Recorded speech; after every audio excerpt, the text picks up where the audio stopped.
രണ്ടാം സ്ഥലം ഈശോ മിശിഹ കുരിശ് ചുമക്കുന്നു.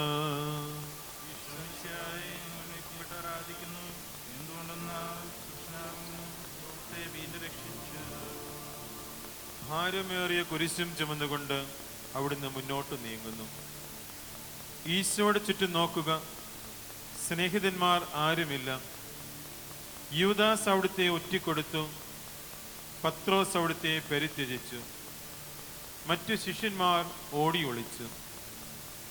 അവിടുത്തെ അത്ഭുത പ്രവൃത്തികൾ കണ്ടവരും അവയുടെ ഫലം അനുഭവിച്ചവരും ഇപ്പോൾ എവിടെ? ഓശാന പാടി എതിരേറ്റവരും ഇന്ന് നിശബ്ദരായിരിക്കുന്നു. ഈശോയെ സഹായിക്കുവാനോ ഒരാശ്വാസ വാക്ക് പറയുവാനോ അവിടെ ആരുമില്ല.